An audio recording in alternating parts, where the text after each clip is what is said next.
Cuando en este contexto de los primeros siglos se habla de la regla de fe, especialmente a partir de mediados del siglo segundo, se utilizan frases como la regla de fe, la regla de verdad, la regla de la iglesia, y cuando se usan estas expresiones, básicamente se ofrece un resumen de la fe fundamental, la fe básica del cristianismo. Si bien Jesús no usó una frase como la regla de la fe que se utilizarían posteriormente, claramente dejó ciertas doctrinas a los apóstoles como las doctrinas fundamentales de la iglesia.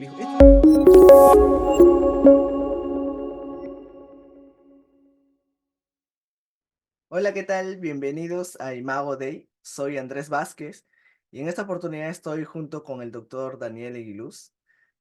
Doctor Eguiluz, muchas gracias por aceptar y siempre es un gusto tenerlo aquí en el canal. No, gracias, gracias a ti, Andrés, por la invitación, y el placer es todo mío. Sí, y hoy hablaremos sobre la regla de fe, un tema muy relevante para la iglesia, pero que muchas veces es desconocido o ignorado, ¿no? En algunos sectores. Pero bueno. Doctor Aguiluz, yo sé que usted ha estado antes y bueno, varias veces en el canal. Sin embargo, me gustaría que pueda presentarse brevemente para aquellas personas que son nuevas y que no sepan quién es usted ni a lo que se dedica. Sí, gracias. Mi nombre es Daniel Eguiluz. Yo soy, bueno, trabajo formalmente como misionero con una agencia norteamericana que se llama Surge, pero el trabajo misionero que hago en el Perú y Latinoamérica es básicamente la educación teológica, ¿no? Entonces, sirvo en esta área enseñando en seminarios, y esto pues podría describirse como un servicio en el área de la educación teológica formal, ¿no? Porque se lleva a cabo en el seminario, pero también parte del trabajo que hago estaría pues en el campo de lo que se denominaría educación teológica no formal, que sería pues con programas de capacitación eh, sin tanta estructura como un seminario, tal vez sin tanta profundidad, un poco más accesible para la persona tal vez que no ha completado estudios tan avanzados. Entonces, básicamente esto es lo que estoy haciendo. Yo también estoy ordenado en una denominación presbiteriana de Estados Unidos. Eh, Estoy casado con mi esposa Abigail. Tenemos dos hijos, Nathaniel de 6 años y Matías de 3. Y bueno, en uno de los seminarios en los que enseño es Centros Teológicos Bautistas. Ahí fue donde nos conocimos. Allá, bueno, en este seminario enseño clases de historia de la iglesia y eclesiología, y me invitan a enseñar estos temas, pues justamente porque el doctorado que hice está relacionado a esto, ¿no? Es un doctorado en historia de la iglesia. Me enfoco en los primeros siglos del cristianismo, concretamente en la figura de Cipriano de Cartago, que es un obispo de mediados del tercer siglo, que fue el primero que escribe eh, varias cosas acerca de la unidad de la iglesia, ¿no? Es un tema que me apasiona. A mí, justamente esto de la regla de la fe tiene mucho que ver, creo, con este asunto de de la unidad de la iglesia.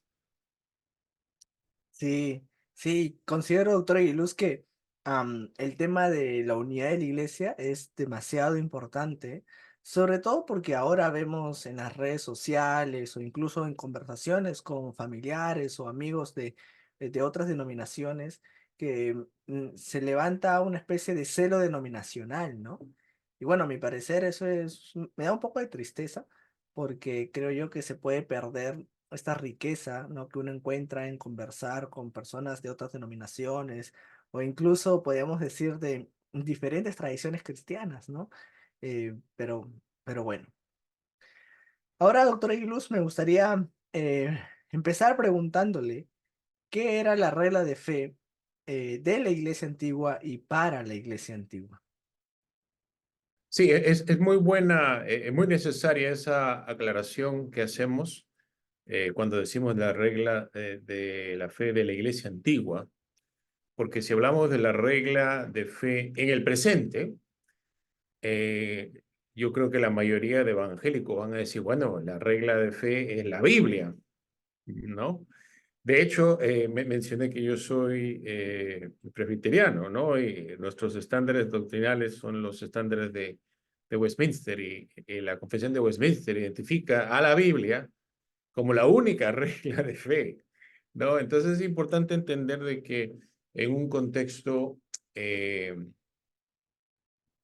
actual, evangélico, protestante, cuando se habla de la regla de fe, la norma de las creencias del cristianismo, uno pues normalmente se refiere a la Biblia. Pero en la iglesia antigua, en la iglesia de los primeros siglos, concretamente en la iglesia del segundo y tercer siglo, cuando los escritores cristianos hablaban de la regla de fe, no se referían a la Biblia. Ciertamente no a la Biblia completa que tenemos en el presente, porque tenemos que recordar de que si bien los libros del Nuevo Testamento fueron escritos en el primer siglo, la primera lista completa con todos los libros del Nuevo Testamento que tenemos viene todavía del cuarto siglo. Entonces, hay que entender de que estamos en el primer siglo, es un periodo en la que el canon se está formando, pero cuando en este contexto de los primeros siglos se habla de la regla de fe, especialmente a partir de mediados del siglo segundo, se utilizan frases como la regla de fe, la regla de verdad, la regla de la iglesia, y cuando se usan estas expresiones, básicamente se ofrece un resumen de la fe fundamental, la fe básica del cristianismo. Interesantemente, estos resúmenes de la fe cristiana también toman eh, una estructura tripartita, ¿no? Se dividen en tres partes y siguen pues justamente la fórmula del bautismo. El bautismo cristiano, como vemos en Mateo 28, se administra en el nombre del Padre, del Hijo y del Espíritu Santo. Y la regla de la fe también se organiza de esa manera. Primero es una afirmación acerca del Padre, luego del Hijo y luego del Espíritu Santo, ¿no? Entonces, y también vemos de que estos resúmenes de la fe que encontramos realmente no eran, se distinguen de los credos posteriores que empezamos a ver eh, en el tercer siglo, eh, en que los credos tienen un texto fijo, ¿no? Una vez que una iglesia pues establece su credo, el texto de ese credo pues, no anda cambiando.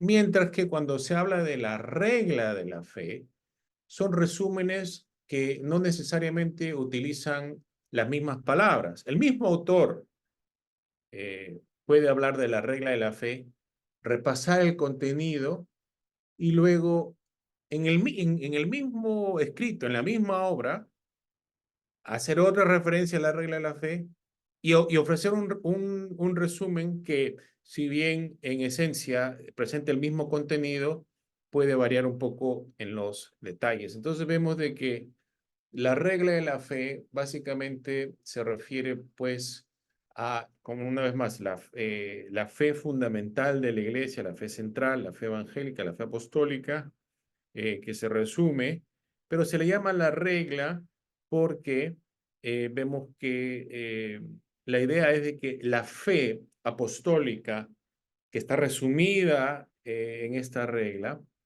esta fe que la iglesia ha recibido debe funcionar como una regla o para una norma para todo lo que se enseña y se hace en la iglesia. Y me parece de que esta idea, tal vez me esté adelantando acá en la entrevista, pero para que entendamos un poco cómo surge, me parece que podemos verlo incluso en el Nuevo Testamento cuando Pablo reprende a los Gálatas en el primer capítulo porque les dice, si alguien viene y les predica un evangelio diferente al que yo les entregué sea anatema. Fíjate cómo en ese contexto, Pablo les dice, yo les entregué a ustedes una fe, un evangelio que yo les prediqué. Ese evangelio tiene que servir de norma para ustedes yendo adelante, porque si alguien viene y les predica algo diferente, tienen que rechazar. Fíjense, fíjate que sirve como un fundamento que ya no se puede cambiar. Pablo luego habla de que el fundamento es Cristo, ¿no? Entonces, básicamente esa es la idea. Bien, creo que podríamos decir incluso que la regla de fe es esa especie de limitación que nos permite o permitía no conocer si estaba dentro de las enseñanzas de los apóstoles o si creía probablemente, no sé, pues en otras cosas y ya estaba fuera, ¿no? Entonces sería esta regla que nos permite delimitar, ¿no? Nuestra creencia si si estamos o no compartiendo o bajo las enseñanzas que Jesús dio a los apóstoles. Exacto, exacto, sí. Bien. Había todavía, pues vemos que realmente, pues eso, el proceso es el resultado de un proceso, ¿verdad? Porque como vemos, no es algo estático como los credos posteriores. Claro que finalmente va a resultar en los credos, pero de hecho nos ayuda a entender también cómo surgen estos credos posteriores. Ahora, profesor, ¿cuál era el contenido que tenía esa regla de fe? ¿No? ¿Qué era lo que los primeros cristianos tenían para poder saber si estaban dentro, ¿no? del Evangelio? Porque, como sabemos, pues el Nuevo Testamento apenas estaba formándose, ¿no? Aún no estaba como tal el Nuevo Testamento como lo tenemos ahora.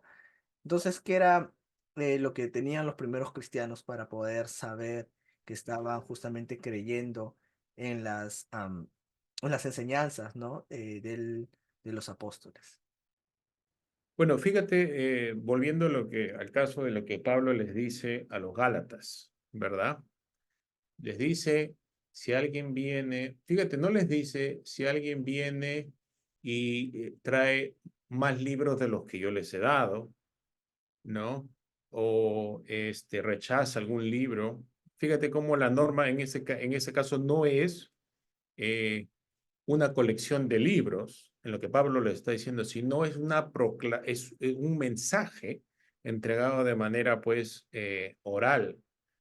Y entonces, eso también me parece que explica por qué hay cierta fluidez, flexibilidad en la manera en la que uno describe el contenido de la regla, porque es el resultado pues de la memoria de las iglesias que han recibido esta predicación apostólica. Y porque así es como Pablo mismo dice, ¿no? ¿Cómo creerán si no escuchan el mensaje? Es el mensaje del Evangelio. Y entonces, Pablo mismo nos dice cuál es el mensaje de este Evangelio. En 1 Corintios 15 se habla de que Cristo fue crucificado por nuestros pecados según las Escrituras, que Él resucitó al tercer día según las Escrituras. Eso se puede encontrar en 1 Corintios 15, ¿verdad? Y vemos que ese también es el corazón de esta regla de la fe. Pero, como ya dije anteriormente, no se limita a dar una afirmación acerca de Jesucristo, sino que también incluye una afirmación acerca del Padre y del Espíritu, justamente porque ese es el nombre en el que se nos bautiza como cristianos, ¿verdad? Padre, el Hijo y el Espíritu Santo.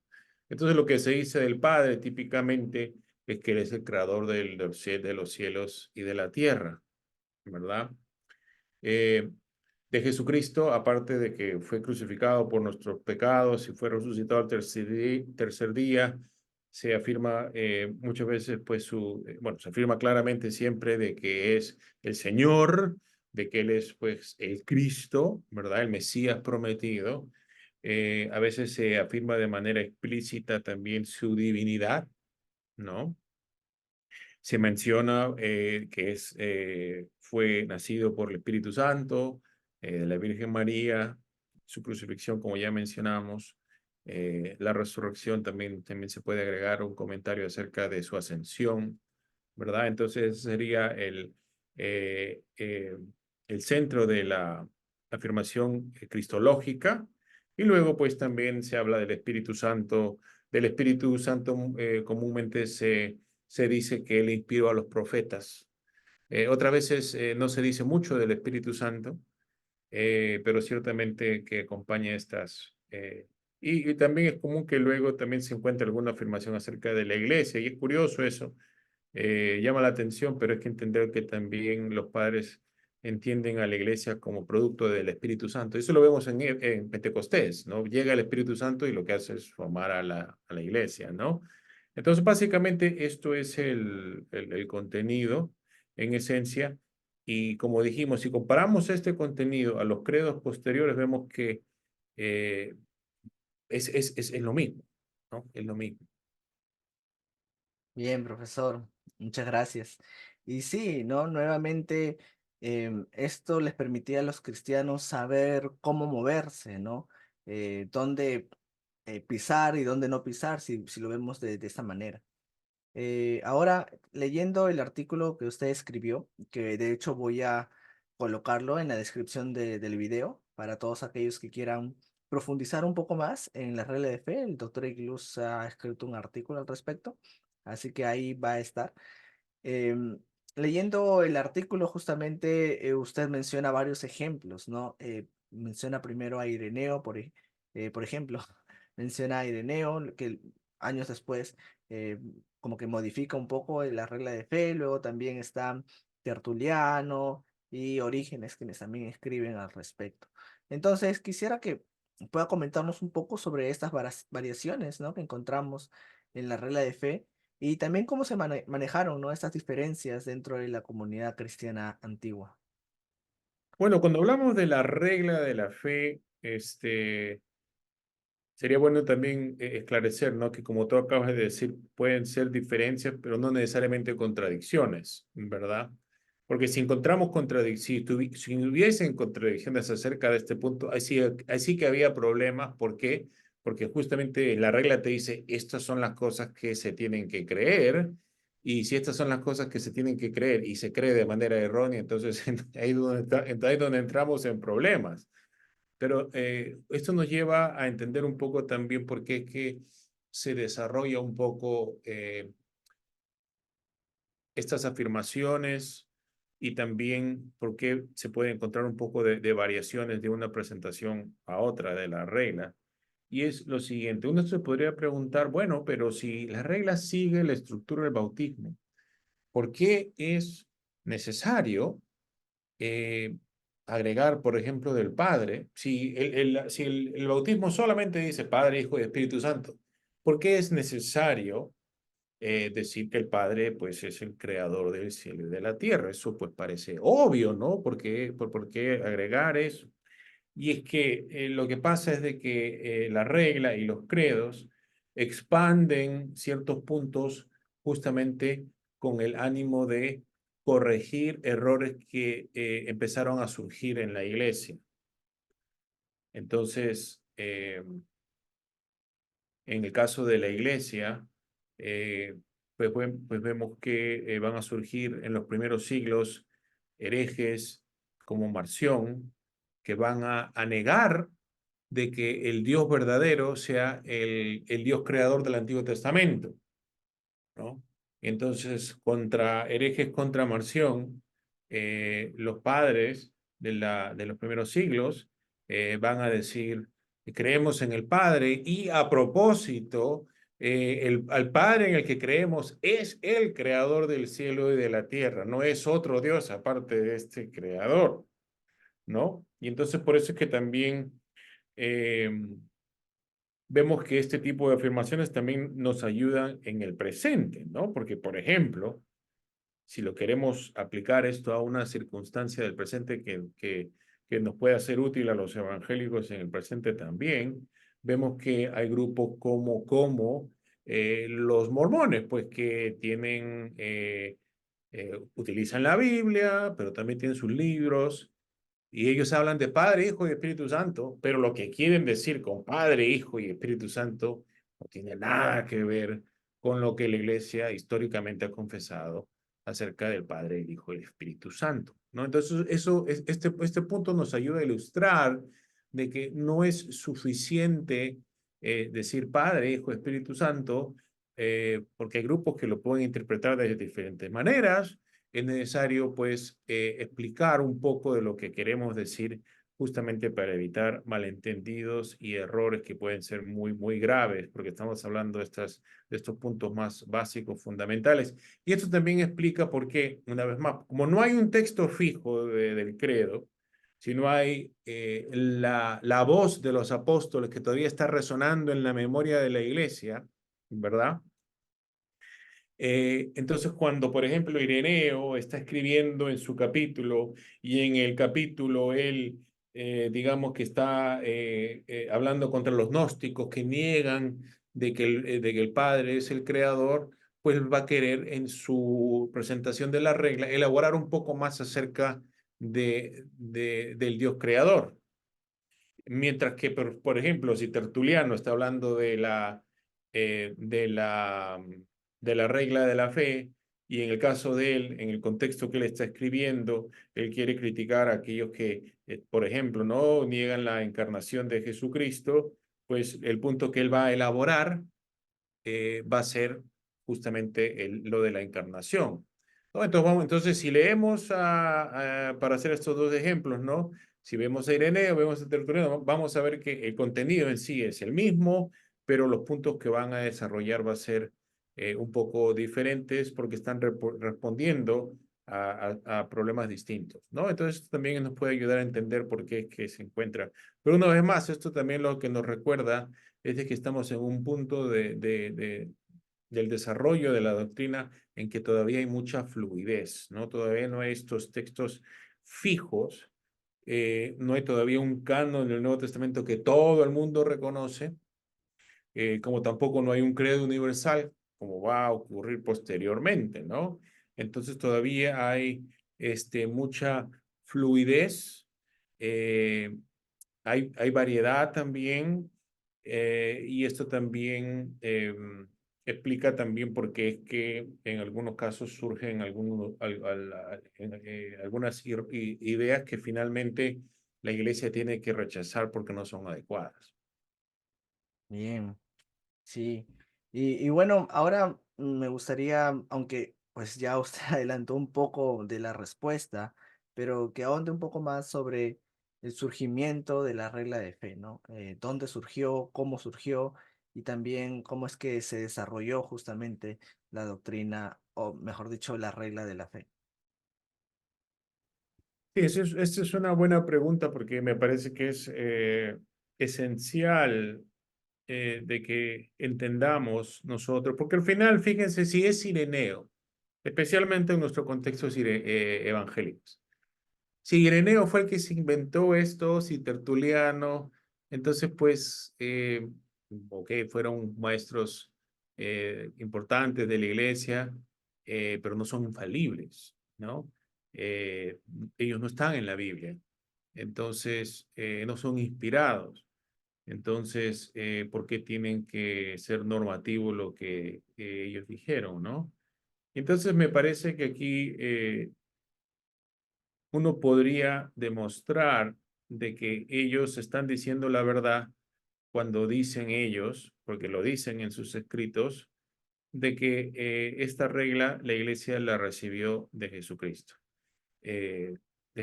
mismo. Ahora bien, esto no quiere decir de que Jesucristo les dijo a los apóstoles, tomen nota, les voy a dictar la regla de fe para que ustedes se la pasen a las iglesias que van a fundar. No, ciertamente no fue así. Eh, lo, lo más probable es que Jesucristo mismo nunca haya usado esta frase, ¿verdad? Ni los apóstoles mismos vemos que utilizan esta frase como la utilizan los autores posteriores. Pero lo que sí encontramos es de que hay ciertas doctrinas que lo vemos en los evangelios, que el Señor Jesucristo repite y recalca a sus discípulos, a sus apóstoles, para dejar bien en claro, muchachos, esta es la fe que quiero que ustedes prediquen por todo el mundo, ¿no? Entonces, ya que vas a compartir el artículo, ellos pueden, la gente podría ver con mayor detalle, ¿no? Pero brevemente podríamos, hacer referencia a un par de pasajes, ¿no? En los que te dice en los evangelios, ¿no? Jesús le pregunta a los apóstoles, ¿quién dicen la gente que soy yo? Ellos dicen, pues no, algunos dicen Juan, otros uno de los profetas. ¿Quién creen ustedes? ¿Quién dicen ustedes que soy yo? Pedro responde, tú eres el Cristo, el Hijo del Dios viviente. Pedro, el Señor le responde, bienaventurado. Luego dice, tú eres Pedro y sobre esta roca edificaré mi iglesia. Fíjate la importancia que Cristo le da a la confesión de Pedro, para que en respuesta a esa confesión de Jesús como el Cristo, eh, el Señor diga que la iglesia va a ser fundada sobre esta fe que Pedro profesa. Eh, pero además de eso, el Señor luego le dice, los evangelios dicen que Él empezó a decirles que tenía que ser rechazado, que lo iban a matar, pero que después de 3 días sí le iba a resucitar.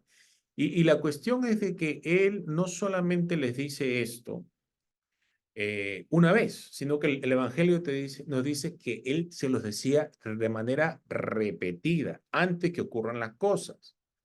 Aún así sabemos de que ellos no entendieron esto, porque no esperaban la resurrección, pero después que Él resucita, les dice, esto es lo que yo les estaba diciendo, ¿no? Que Cristo tenía que ser crucificado y que iba a resucitar, ¿no? Y entonces, y luego le dice, quédense acá, que les voy a enviar al Espíritu Santo, ¿verdad? Y vemos que le repite estas cosas. Entonces, el punto que estoy diciendo es de que si bien Jesús no usó frases como la regla de la fe que se utilizarían posteriormente, claramente dejó ciertas doctrinas a los apóstoles como las doctrinas fundamentales de la iglesia. Le dijo, esto es lo que quiero que ustedes prediquen. Esto es lo que tienen que ustedes ir a predicar por todo el mundo, ¿verdad? Y esta es la fe que resume la regla de la fe. Un ejercicio que los oyentes pueden hacer para darse cuenta realmente de que finalmente Jesús mismo es el origen, sino de la frase, ciertamente del contenido de la regla, es de que si se compara los sermones de los apóstoles en el libro de los Hechos, se van a ver estos puntos de la regla que se repiten una y otra vez. Además de eso, vemos de que cuando se comienza a hablar de la regla y resumir esta fe de la iglesia, vemos que Ireneo, que estaba en lo que hoy en día es Francia, dice una cosa, Tertuliano, que estaba en Cartago, te menciona la regla y vemos que en esencia es lo mismo. Luego Orígenes en Alejandría dice, y así otras personas, ¿cómo se explica de que por todo el imperio eh, haya líderes que digan, esta es la fe que nos encomendaron los apóstoles, y cuando comparamos la fe, vemos que en esencia es la misma, y que coincide con lo que vemos en el Nuevo Testamento que Cristo le enseñó a los apóstoles. A la luz de todo eso, concluyo de que verdaderamente el contenido de esta regla se debe atribuir a Cristo. Y no solamente el contenido, sino también la idea de que estas son las doctrinas sobre las cuales se tiene que fundar el cristianismo. Sí, profesor. Y creo que al fin y al cabo el punto central de la regla de fe es poder predicar las mismas enseñanzas que Jesús, ¿no? Es decir, poder enseñar a otros lo mismo que Jesús predicó, lo mismo que Jesús enseñó, ¿no? Entonces creo que ese es el punto central de la regla de fe, ya que ellos no tenían la revelación dada en en aquel momento, ¿no? Tal como nosotros la tenemos hoy en día, la Biblia. Pero tú sabes que a propósito de lo que dices, Andrés, alguien tal vez te pueda escuchar y decir, ah, bueno, entonces ya que tenemos la Biblia, ya no necesitamos la regla. Pero yo argumentaría que de hecho la regla todavía la necesitamos. ¿Por qué? Porque no es suficiente recibir la Biblia y leerla como a mí se me da la gana, ¿no? Porque tú bien sabes, como cualquier persona que nos está escuchando, que tiene cierta experiencia en el cristianismo, de que todas las iglesias tienen la misma Biblia, pero no todas enseñan lo mismo. Y ciertas iglesias enseñan cosas muy diferentes y ciertas iglesias enseñan no solamente cosas diferentes como cosas secundarias, sino muchas de estas iglesias también enseñan como que la esencia del cristianismo es diferente a lo que otra iglesia te dice que es la esencia del cristianismo. Entonces, yo diría de que la regla y bueno, posteriormente los credos de la iglesia, que en esencia es el mismo contenido, todavía las iglesias evangélicas deberían guardarlas y deberían seguir usándolas justamente para ayudarles a interpretar la Biblia de manera correcta, para no sacar de la Biblia enseñanzas que realmente los apóstoles no quisieron comunicar, porque de hecho, ¿te acuerdas que Pedro dice en su segunda epístola de que Pablo escribe algunas cosas que son difíciles de entender? O sea, ellos mismos te dicen, algunas cosas que nosotros les escribimos son difíciles de entender, se van a malentender, ¿no? El tener la regla de fe, los credos antiguos de la iglesia, nos ayuda a que no nos desviemos en la lectura de la Biblia y la malinterpretemos atribuyendo un sentido, una enseñanza a los apóstoles que ellos nunca quisieron comunicar. Bien, profesor, sí. No voy a comentar más porque eh, eso lo había dejado para el final, ¿no? La importancia de la regla de fe en nuestro tiempo. Pero siguiendo con las preguntas, ¿cuál fue el papel de la regla de fe en la consolidación de la ortodoxia cristiana en los primeros siglos? Claro, bueno, yo diría de que, y, por un lado, identifica cuáles son las doctrinas fundamentales, ¿no? Ireneo, volviendo al caso de Ireneo, ¿no? Que es el que uno de los que más usa, si no es el que más hace referencia a la regla ciertamente en el segundo siglo. Él reconoce de que entre las iglesias que aceptan la fe, no todos creen todas las cosas igual, ¿no? Hay ciertas diferencias, algunos explican ciertas cosas mejores que otros, ¿no?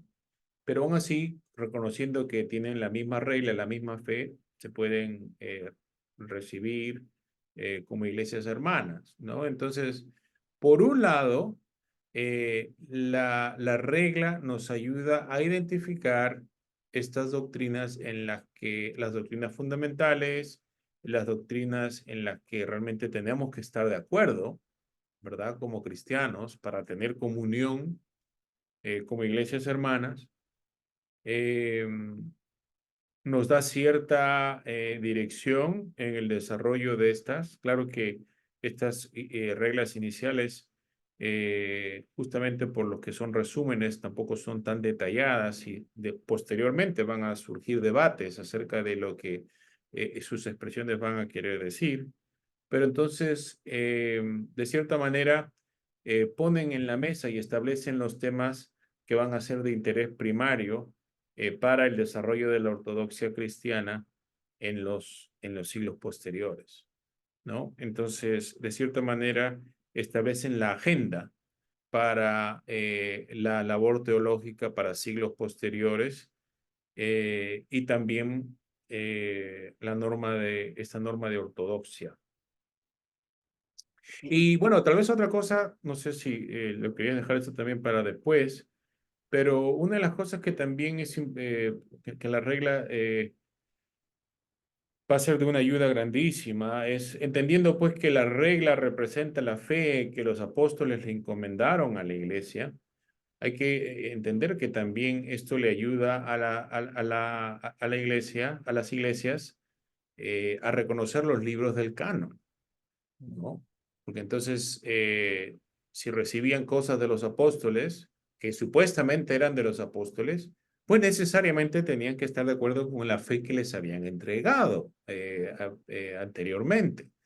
Entonces, vemos que si estos libros se ajustan a la regla que hemos recibido, pues entonces los recibimos como válidos. Pero una vez que se tienen estos escritos, que desarrollan estos puntos más, también nos ayudan a entender un poco mejor lo que la regla quiere decir, lo que la fe. Entonces, también desarrollando el canon, también podemos tener el material primario, las enseñanzas de los apóstoles, que le van a ayudar a la iglesia a definir las posturas teológicas que van a surgir posteriormente cuando se quiere definir con mayor exactitud lo que la regla quiere decir, por ejemplo, acerca del Hijo, ¿no? El Claro. debate, tal vez el debate teológico más grande, más famoso de los primeros siglos de la Iglesia, es lo que tiene que ver con el arrianismo, ¿no? Arrio, que negaba la divinidad de Jesucristo. Bueno, decía él de que divino en un sentido honorífico, por decirlo así, pero que realmente no es la misma naturaleza del Padre, ¿no? Entonces, en la regla no se van a ver expresiones eh, que tal vez respondan de manera tan explícita a las cosas de Arrio, pero algunas versiones de la regla sí que identifican a Jesucristo, como dije ya anteriormente, explícitamente como su divinidad. Pero aparte de eso, como ya dijimos, ¿no? También con el canon ya establecido, podemos estar en un mejor lugar para responder a herejes como Arrio. Claro. Y bueno, ya que tocó el tema del canon del Nuevo Testamento, podríamos decir también que la regla de fe ayudó a los primeros cristianos justamente a poder saber qué libros incluir y qué libros no, ¿verdad? Ya que en esta época estaban pues surgiendo también muchos libros gnósticos, ¿no? Y era muy pertinente saber, em, o mejor dicho, era pertinente tener cuidado con los libros que uno incluía en el Nuevo Testamento, ¿no? Y cuáles no. Claro, como tú bien sabes, ¿no? Seguramente tú vas a saber más que yo de este tema por todos los episodios que haces acerca del canon, ¿no? De que estos libros gnósticos, algunos de ellos surgieron muy temprano, ¿verdad? Que te traen un evangelio de Tomás, ¿no? Y digan, mira, ¿no? Este es un evangelio que escribió el apóstol Tomás, ¿no? Bueno, ¿cómo sabes si realmente es de Tomás? Bueno, si no se ajusta a lo que dice la regla y, por ejemplo, niega de que Jesucristo realmente se encarnó, entonces sabes de que no puede ser verdaderamente apostólico, ¿verdad? Bien, profesor. Y bueno, saliendo un poco del tema, tal vez no mucho, pero no sé si está enterado, en redes sociales ahora hay una pequeña pelea entre católicos y protestantes, no sé si, no sé si pequeña, pero desde el lado católico, en internet y sobre todo en YouTube, hacen referencia a que como protestantes nosotros no tenemos manera de justificar qué libros son canónicos, ¿no? Sin una autoridad papal. Usan como ejemplo Tercera de Juan para decir que como protestantes nosotros no tenemos manera de saber qué es palabra de Dios. Entonces, profesor, me gustaría preguntarle, ¿no? Como protestantes tenemos manera, tenemos justamente alguna forma de justificar qué libros son canónicos sin recurrir a alguna autoridad papal o el magisterio. Sí, Bueno, bueno, sí, honestamente, el decir, y obviamente yo no sé, estos debates no los he estado siguiendo, solamente sé lo que tú me estás diciendo, ¿no? Ahora, pero escuchándote decir eso, pues, que alguien diga de que, no se puede saber el canon sin la autoridad papal, es ridículo, pues, ¿no? Porque, este, em, todas las iglesias, o sea, muy aparte del protestantismo, ¿no? Tenemos a todas las iglesias del este, todas las iglesias ortodoxas que se rehúsan a reconocer la autoridad papal que al menos la Iglesia Católica Romana pretende darle al obispo de Roma, y ellos tienen el mismo canon del Nuevo Testamento que todos nosotros, ¿no? Protestantes y católicos romanos. O sea, que decir que se necesita la autoridad del Papa para eso, pues es, por ejemplo, viendo el caso de Pablo, ¿no? Eh, Pablo les escribe estas iglesias, Pablo les escribe estas iglesias, bueno, sabemos pues a Romanos, los Corintios, los Efesios, ¿verdad? A todos los que les escribe. Estas iglesias pues conocían a Pablo directamente, lo habían escuchado a él, y es a estas a las que él les dice pues la carta que yo le escribí a otra, que se lea entre ustedes, o la que le escribí a ustedes que se lea con... Vemos que Pablo mismo empieza, por decir así, el proceso de que sus cartas se coleccionen, ¿no? Se junten y se agrupen. En ningún momento él menciona la participación del obispo de Roma. Bueno, en ese tiempo ni siquiera había un obispo de Roma. Los eruditos, los mismos eruditos católicos romanos que están especializados en este tema, muchos de ellos van a reconocer de que no había un obispo monárquico único en Roma, pues hasta mediados del segundo siglo, ¿no? Fines del segundo siglo, algunos dicen. Y ya para ese momento ya pues no solamente habían sido escritos todos los libros del Nuevo Testamento, sino que ya se había empezado a coleccionar, ¿no? Y entonces, aparte de eso, porque esto es un punto importante, ¿no? Porque eh, cuando decimos de que la primera mención del Nuevo Testamento completo aparece en el siglo cuarto, mediados del siglo cuarto, esto no quiere decir de que no había un canon antes de eso. Eso lo único que estamos diciendo es de que aparece una lista, la lista completa de los 27 libros por primera vez en ese tiempo. Para que se llegue a ese punto, ya tiene que haber habido un proceso en la que se recolectan y se juntan varios libros, ¿no? Y sabemos que desde el principio no había mayor debate acerca de los evangelios, las cartas de Pablo. Y la pregunta es acerca de ciertos libros que pues algunas iglesias no estaban tan seguras, ¿no? El libro de Apocalipsis, que hasta ahora no nos ponemos de acuerdo en cómo interpretarlo, ¿no? Y podemos ver ahí por qué es que también fue difícil para algunas iglesias antiguas, pues reconocer su inspiración, ya que no entendían lo que quería decir, eh, todo este proceso se desarrolla de manera independiente del obispo de Roma, ¿verdad? Y así que las razones por las cuales los evangélicos, y acá también hay un punto importante que reconocer, ¿no? Tal vez eh, la razón principal por la cual muchos evangélicos reciben la Biblia eh, sin realmente cuestionarse si algún libro debe estar ahí o no.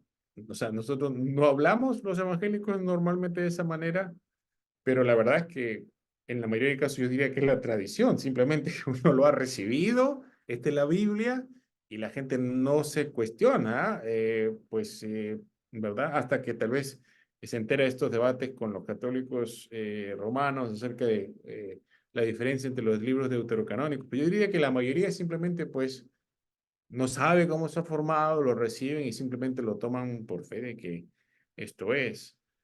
Pero si uno quisiese, pues, tal vez, cuestionar, algún libro u otro, o preguntarse, ¿no? ¿Cómo sabemos de que estos realmente son? Acá también sí, yo creo que es importante reconocer de que hay un aspecto de la fe aquí, pero fe no en el obispo de Roma, sino en la providencia de Dios, de que si Él realmente inspira estos libros, pues también va a guiar a su iglesia en el proceso de coleccionarlos, ¿no? eso es por un lado, ¿no? Por otro lado, también está el hecho de que eh, uno podría comparar como los bereos, ¿no? En el libro de los Hechos. ¿Qué hicieron los bereos cuando escucharon la predicación de los apóstoles? Compararon con el Antiguo Testamento para ver si era verdad lo que estaban diciendo. Entonces uno podría también hacer eso y decir, caramba, el evangelio que vemos en el Nuevo Testamento verdaderamente es el cumplimiento de lo que estaba prometido en el Antiguo. Y de cierta manera, cuando esto ocurre, vemos de que el Nuevo Testamento eh, eh, valida o apoya o sustenta, no sé cuál sería el verbo correcto aquí, la autoridad del Antiguo Testamento, pero por un lado es como que hay una dependencia mutua, ¿verdad? Porque vemos que lo que el Antiguo Testamento prometía, el Nuevo lo presenta como el cumplimiento, pero ambos se apoyan mutuamente, ¿verdad? Porque por un lado vemos que lo que se prometía se cumplió y habiéndose cumplido, vemos que, que la promesa era verdadera, ¿no? Entonces, vemos que también uno podría alegar eso y por supuesto está ya lo de la regla de la fe, vemos el acuerdo, el consenso que había entre las iglesias. Obviamente la iglesia de Roma era parte de estas iglesias, ¿no? Pero uno, como repito, alegar de que se necesita un obispo romano infalible para saber si este es el canon, me parece que sería un error, ¿no? Sí, y bueno, afirmar eso creo que también es un desconocimiento justamente del tema que estamos tratando hoy, ¿no? La regla de fe. Y me parece que la regla de fe te da la confianza de saber qué libros son canónicos, no solamente el protestante, sino el cristiano en general, ¿verdad? Sí, no, no, claro, sí, por eso, cuando está, eso, un poco de eso es a lo que me refería cuando hablaba del consenso, ¿no? Porque realmente la regla para que tenga la autoridad que tiene, realmente, pues, si Ireneo dice, esta es la regla, y luego Tertuliano presenta algo contradictorio y Orígenes dice algo que es completamente diferente y contradictorio, entonces, eh, mm, pues se anularían mutuamente. Pero justamente es en este consenso en el que podemos que reconocer efectivamente Cristo encomendó este mensaje a sus apóstoles y cada uno de ellos en su predicación se lo encomendó a las iglesias y Dios está guiando todo este proceso, incluyendo pues también la formación del canon, ¿no? Para dar testimonio a esta única y verdadera fe, que es la fe de todos los cristianos. Claro. No estamos hablando de ninguna denominación en particular. Estamos hablando del cristianismo histórico ortodoxo, que también se distingue de herejías como mencionamos anteriormente los mormones, podríamos decir los testigos de Jehová también, ¿verdad? Eh, pero por eso es que también es tan importante, ¿no? Prestarle atención a este consenso. Sí, gracias, profesor. Quise un momento tocar este tema, me parecía pertinente el momento, ya que se hizo alguna mención al respecto. Pero bueno, ahora retomando un poco el tema de la regla de fe como tal, me gustaría preguntarle cómo influyó la regla de fe en el desarrollo de la doctrina de la iglesia, ¿no? Como cristología, doctrina de Dios, en general, ¿no? De todas estas doctrinas. Sí, bueno, como dijimos, ¿no? La regla pone sobre la mesa las doctrinas principales, las que se tienen que defender, afirmar y también pues explicar. Y es justamente por eso que vemos de que las grandes doctrinas que surgen en estos primeros siglos del cristianismo son, no por accidente, sino justamente por todo lo que estamos diciendo, la doctrina de la Trinidad, la doctrina de la encarnación de Jesucristo, de las dos naturalezas en una sola persona. Todo esto tiene que ver con el contenido de la regla, ¿no? Ya dijimos de que la regla está dividida en tres partes: Padre, Hijo y Espíritu Santo, que esto está relacionado al bautismo.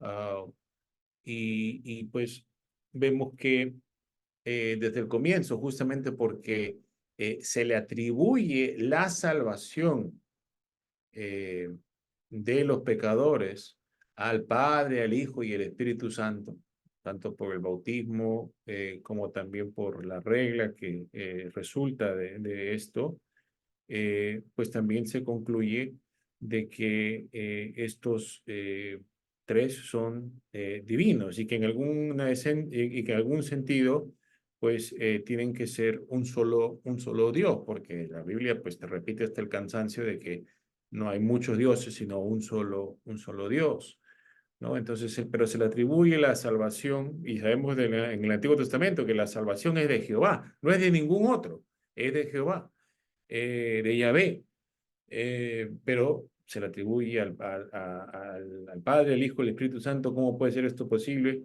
Y pues eventualmente se desarrolla este vocabulario trinitario, que como bien han observado algunos, pues no está en la Biblia, ¿no? La palabra Trinidad no está en la Biblia. Es justamente el resultado de la reflexión que los siglos posteriores hacen en esta fe de la regla que fue encomendada a la iglesia, ¿no? Eso se menciona como un ejemplo, pero como dije, se podría mencionar también la encarnación, la divinidad de Cristo junto con su humanidad, ¿no? Serían los ejemplos principales. Bien, y bueno, un poco hablando sobre la influencia de la regla de fe, ¿cómo es que la regla de fe también influyó en las prácticas litúrgicas de la iglesia antigua, ¿no? Ya sea a través de la oración o de enseñanzas durante los servicios? Sí, bueno, justamente vemos de que, eh, bueno, al desarrollarse la doctrina trinitaria y delinearse el vocabulario ortodoxo, ¿no? Lo que se debe decir de Dios, lo que no se debe decir de Dios, vemos que por un lado las oraciones comienzan a conformarse a eso, ¿no? Hay ciertas frases que no encontramos en las primeras oraciones, pero que sí posteriormente encontramos, y son el resultado justamente, como digo, de definirse con mayor claridad la terminología ortodoxa correcta con respecto a la Trinidad. Eso por un lado, pero por otro lado, vemos que mencionamos este lazo estrecho entre la regla, los credos y el bautismo, ¿no? Entonces vemos de que la regla también funcionaba como, ya que identifica la fe de la iglesia, vemos que también entonces constituye la fe que se tiene que comunicar a los nuevos miembros de la iglesia, ¿no? Entonces, si hay un programa de enseñanza para los nuevos creyentes, pues la regla tiene que servir de eso, ¿no? Entonces, ¿qué le vamos a enseñar a las personas que quieren unirse a la iglesia? Pues lo que enseña la regla, ¿no? Y entonces de manera similar también, al definirse y esclarecerse estas afirmaciones también, sirviendo como un resumen, entonces vemos que también, pues, posteriormente se le pide a la gente que se va a unir a la iglesia por medio del bautismo que haga esta confesión, ¿no? Y entonces en el caso de Hipólito, bueno, en un manual litúrgico lo que se le atribuye a Hipólito, que Hipólito se cree que era pues un obispo de Roma, bueno, justamente a veces se le llama un antipapa, ¿no? Porque no era el obispo de Roma. Justamente por este tipo de cosas es que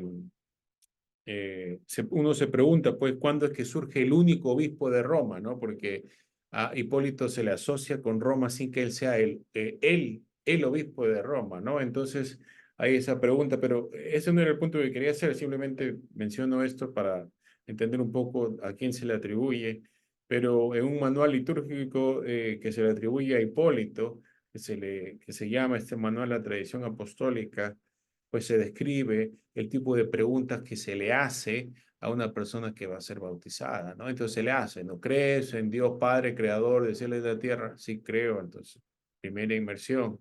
¿Crees en Jesucristo, su Hijo, nuestro Señor, que fue crucificado y resucitado? Sí, creo. Otra vez más al agua, ¿no? ¿Crees en el Espíritu Santo que habló por los profetas? Y otra vez, ¿no? Entonces, vemos también cómo sirve como eh, el molde para la confesión que tienen que hacer todos los cristianos, ¿no? Y bueno, como dije, posteriormente se forman los credos también se recitan en el culto de la iglesia, ¿verdad? Entonces, podríamos decir que sí afecta e influye de varias maneras las prácticas del culto cristiano. Bien. Bueno, ahora me gustaría pues preguntarle cuál es la relación entre la regla de fe y los concilios ecuménicos que tuvieron lugar en la historia de la Iglesia antigua y también la relación con los credos que se desarrollaron justamente en estos concilios. Sí, bueno, justamente como estábamos diciendo, la regla identifica cuáles son las doctrinas principales que la fe tiene que la iglesia tiene que proclamar y también defender, ¿no? Entonces, cuando eran a los que enseñaban cosas contrarias a esta regla que se les rechazaba como herejes. Inicialmente, pues, estos cargos, estas acusaciones se tendrían que haber traído contra los obispos en un concilio regional, ¿verdad? Pero, y bueno, como dije anteriormente, ¿no? Se comienza con un sentido un poco, dinámico, flexible, de cuál es la fe de la iglesia, pero una vez que comienzan a incorporarse prácticas como eh, la confesión que tiene que hacer alguien en el bautismo, ya te das cuenta como si hay una confesión que se tiene que hacer en el bautismo, ya se comienza a desarrollar un vocabulario más fijo, que ya no se está cambiando. Así comienzan a surgir los credos de las diferentes iglesias, pero en ese tiempo, así como habían diferentes versiones de la regla que estaban en acuerdo esencial, así también podemos encontrar que diferentes iglesias pueden tener su versión del credo, ¿no? Entonces Roma puede tener su versión del credo, Jerusalén puede tener su versión del credo, Antioquía, ¿no? Por decirlo así. Eh, pero ¿qué ocurre? Pues, ¿no? Una vez que Constantino bueno, comienza a favorecer, bueno, legaliza el cristianismo y luego empieza a favorecerlo, y también convoca el primer concilio universal ecuménico, ¿no? Eso, en este contexto ecuménico significa eso. Eh, y bueno, se produce pues entonces, fíjate, en el primer concilio universal produce también su credo, que inicialmente pues no fue recibido, adoptado, mejor dicho, no fue adoptado en todas las iglesias, pero eventualmente sí se convertiría pues en la forma estándar del credo.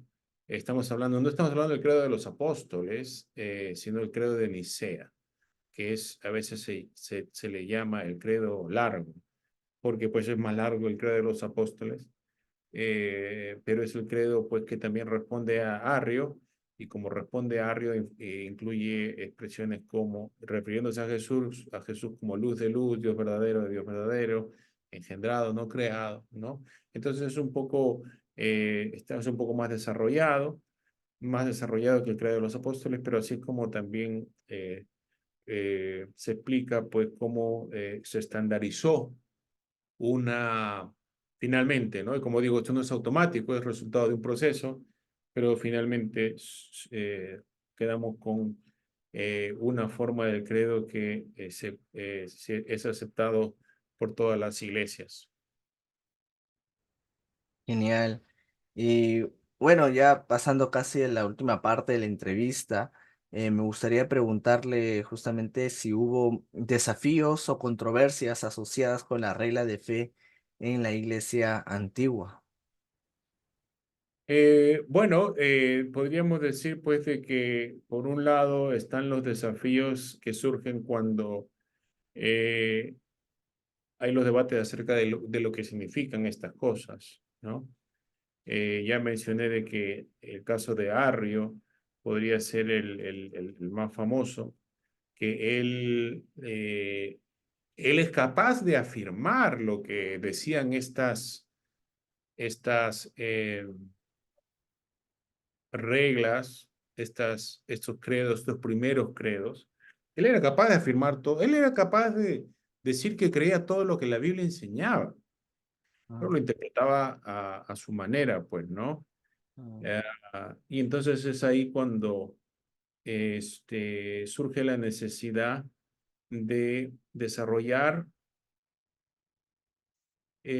una afirmación que personas como Arrio, ¿no? Porque este es solamente un ejemplo, eh, no sean capaces de repetir, ¿no? Y aquí también habla también esto un poco de la necesidad que las iglesias tengan confesiones, ¿verdad? Porque como dije inicialmente, pues los padres se limitan a repetir frases de la Biblia. Jesucristo, Señor, Hijo de Dios, eh, unigénito, ¿verdad?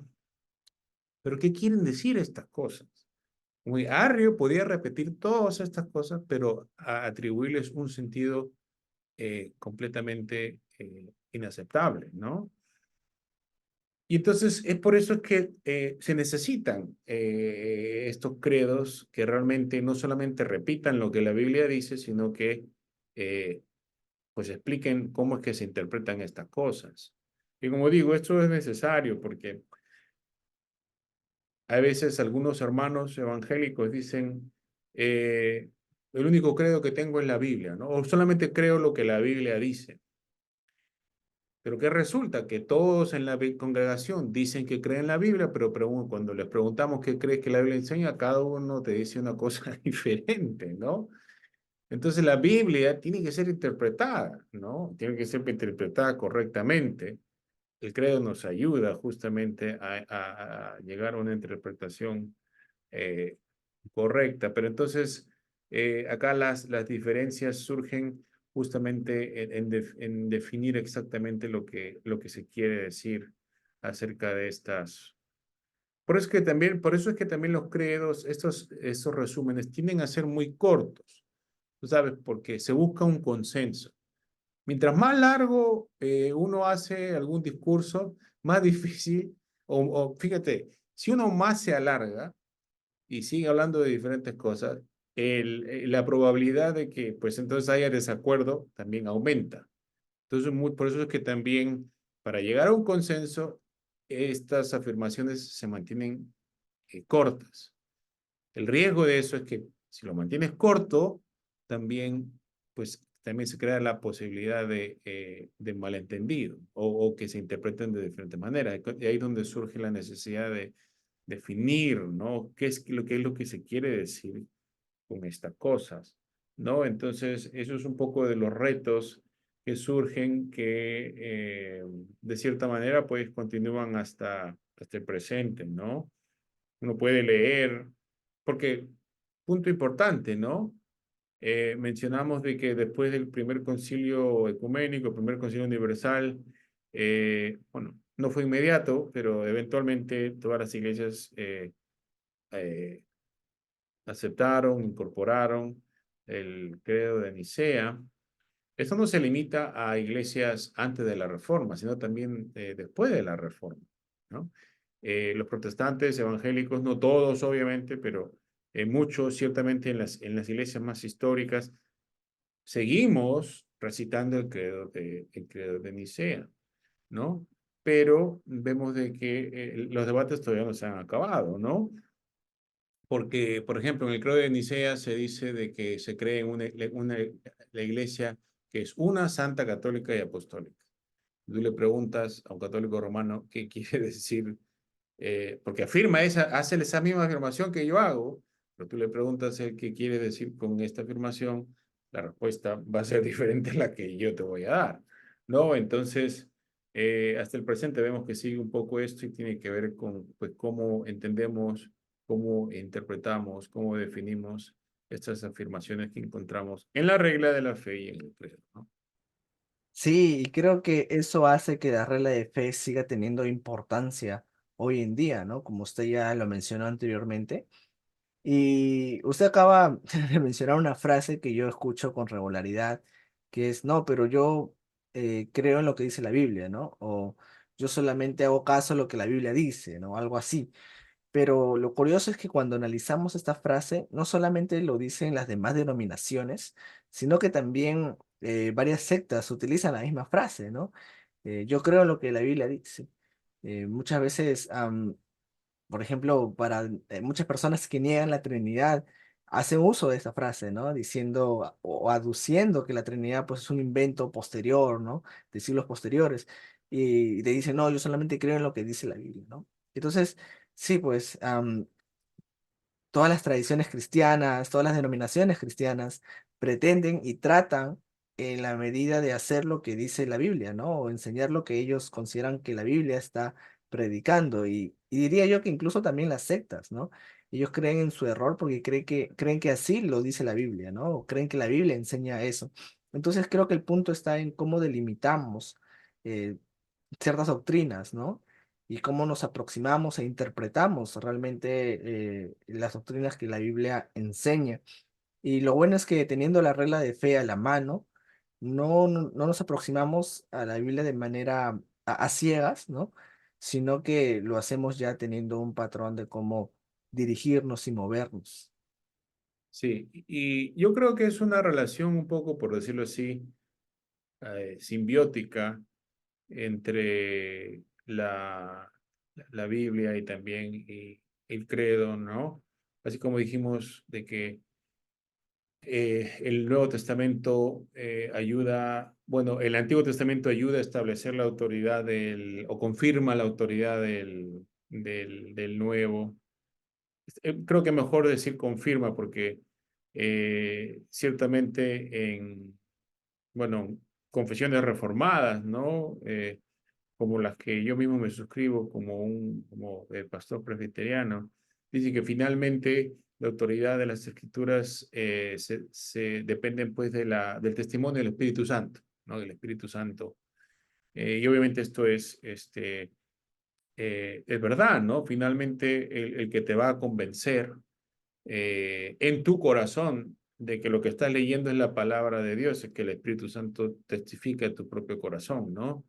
Pero de todas maneras, cuando vemos este acuerdo que hay entre el Antiguo Testamento, el Nuevo Testamento, pues sirve para confirmar mutuamente la autoridad que se tiene. Y lo mismo se podría decir acerca también pues, de la Biblia y el credo, ¿no? Cuando vemos este consenso, esta armonía, eh, por un lado, el credo me ayuda a interpretar mejor la Biblia y la Biblia también me ayuda a entender lo que quiere decir el credo, ¿no? Entonces, estas son cosas que realmente no se pueden separar completamente, ¿no? Si no hay cierta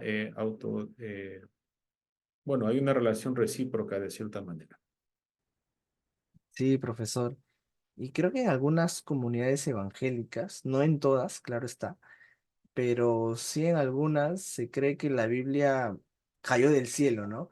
Que no hubo un proceso. A veces pues, se cree que, bueno, no es que se crea como tal, ¿no? Pero parece ser que se creyera que hubo un salto entre el siglo I hasta el siglo XIX, siglo XX, ¿no? Olvidándose un poco de la historia que hubo entre esos siglos, olvidándonos así pues de realmente comprender o ver la Biblia en ese contexto, y a veces nos aproximamos a- al texto sagrado pues con nuestros ojos modernos, ¿no? De personas del siglo XXI. Entonces creo que sí es un error. Y el recurrir a la regla de fe es un acto de humildad, ¿no?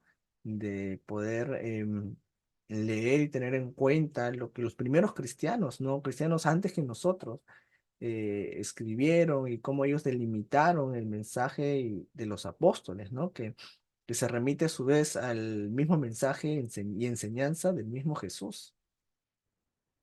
Sí, y esto también tiene que ver un poco con lo del canon, porque fíjate, nosotros recibimos el canon de manos de esta iglesia antigua. O sea,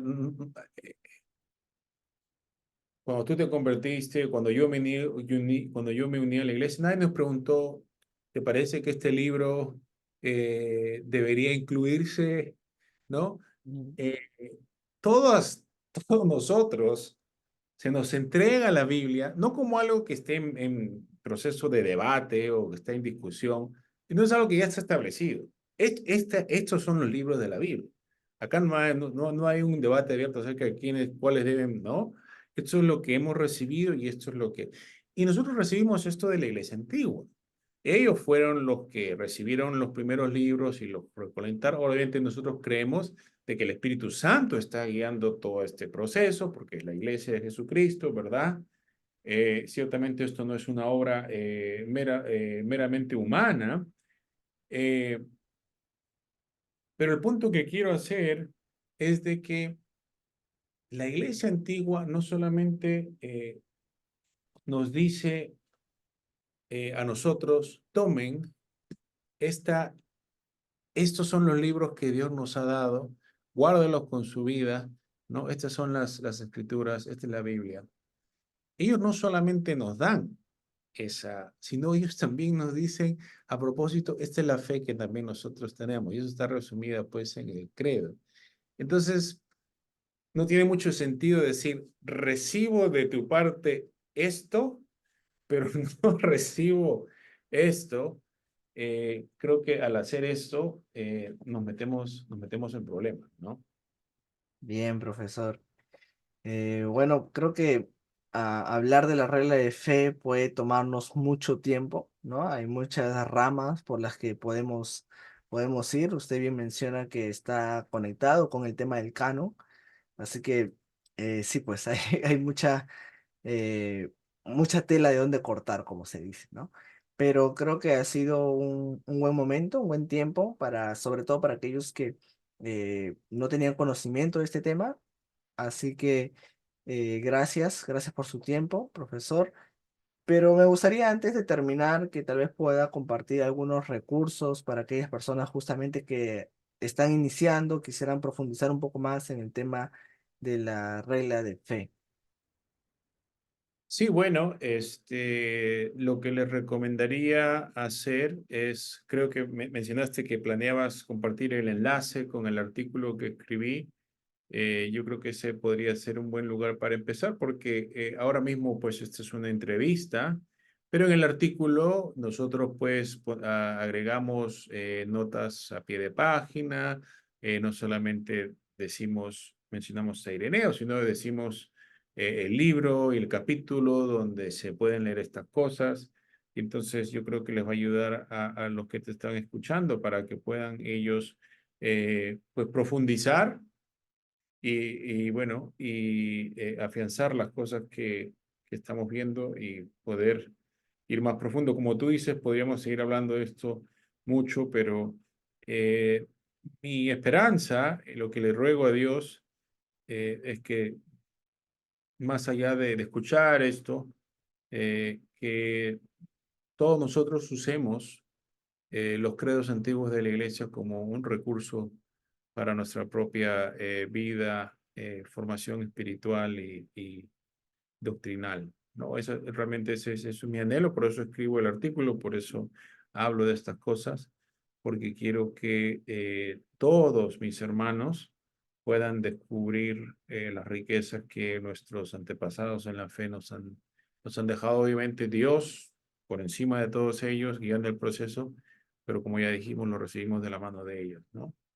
Y es algo hermoso también recordar de que nosotros somos parte de este pueblo que Dios ha estado formando por miles de años, ¿no? Somos algo mucho más grande somos parte de algo mucho más grande que nuestra pequeña congregación que tal vez empezó en nuestra generación. Realmente somos parte de una iglesia que no empezó en nuestra generación, sino que tiene como su fundador y roca al mismísimo Señor Jesucristo. Gracias, doctor Aguiluz, gracias por su tiempo y también muchas gracias a cada uno de ustedes, amigos que están detrás de la pantalla. Muchas gracias por haber llegado hasta el final de la entrevista. Realmente aprecio mucho el apoyo que me dan. Gracias por eso. Y si les ha parecido interesante esta entrevista, este tema, pues les pido que me ayuden compartiendo y difundiendo a, la entrevista, ¿no? Con aquellas personas que ustedes creen que también pueda interesarle. No olviden poder suscribirse y darle like también al video. Yo voy a estar dejando el link del artículo que escribió el doctor Eguiluz en la descripción de esta entrevista y ya nos estamos viendo pronto con una nueva entrevista. Muchas gracias a todos. Nos vemos pronto. Hasta luego.